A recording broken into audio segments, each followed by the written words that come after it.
இந்த வருஷம் வந்து ரொம்ப பிடிச்சது வந்து நவராத்திரி ஃபங்க்ஷன் ரொம்ப நல்லா நடந்தது. 9 நாளைக்கு 9 பாட்டு. 10ஆம் நாள் அன்னைக்கும் நாங்கள் பாடினோம். ஆயுத பூஜை இன்னைக்கு தேவையான பொருட்கள் எல்லாம் வச்சு அதையும் நாங்கள் எல்லாம் நைவேத்தியம் பண்ணி சாமிக்கு எல்லாம் பண்ணினோம். ரொம்ப திருப்தியாக இருந்தது. ஈவெண்ட்ஸ் எல்லாம் நல்லாவே பண்றாங்க. நான் ரொம்ப என்ஜாய் பண்ணது தீபாவளி. சின்ன வயசுல என்ஜாய் பண்ண மாதிரி இங்க எல்லாரும் ஒன்னா இருந்து ஸ்வீட்ஸ் எல்லாம் கொடுத்தாங்க. எல்லாரோடையும் நல்லா சிரிச்சு பேசி அவ்வளவு நல்லா எல்லாரும் என்ஜாய் பண்ணோம். Of all the events, I like the Christmas event. அதான் எனக்கு ரொம்ப பிடிச்சது. It was very fun loving.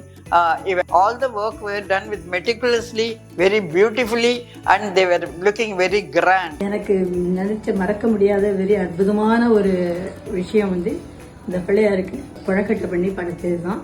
இங்கே விட்டு எனக்கு வீட்டுக்கு போனால் கூட அது வீட்டுக்கு வந்தால் எப்போ ஆற்று போவோம் அது மாதிரி தான் இருக்குது. எனக்கு இதே வீடுமா இருக்குது. இங்கே இருக்கிற குழந்தைகள் எல்லாம் ரொம்ப அஃபெக்ஷனாக இருக்கும். ரொம்ப நல்லா இருக்கு.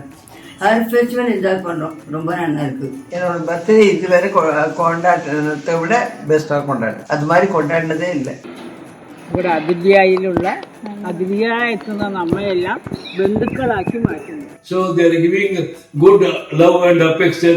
Same thing I am returning it. I don't have any complaint about lunch, dinner or anything.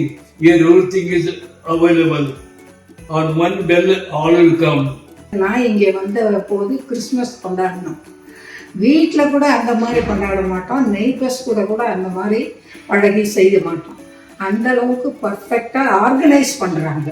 அது சொல்லணும். தோஸ் ஹூ ஆர் ஆர்கனைசிங் அவங்கள நான் மனமாற பாராட்டுறேன்.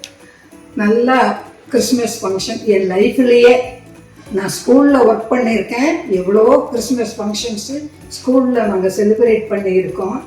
இருந்தாலும் இது நாங்கள் இந்த வயசான காலத்தில் இந்த பிள்ளைங்கெல்லாம் ஆர்கனைஸ் பண்ணி எங்களை கூப்பிட்டு உட்கார வச்சு மரியாதை பண்ணதை நினைக்கும் போது எனக்கு ஆனந்த கண்ணீர் வருது. எனக்கு பேசக்கூட முடியல. 24ஆம் ஆண்டு சந்தோஷமாக இருந்து எல்லோரும் நன்றாக இருந்தது. அது மீண்டும் 25ஆம் ஆண்டு இதே சந்தோஷமாக எல்லோரும் இருக்க வேண்டும் என்று ஆண்டவனை வேண்டிக்கிறேன். Wish you happy new year. Happy new year to all of you.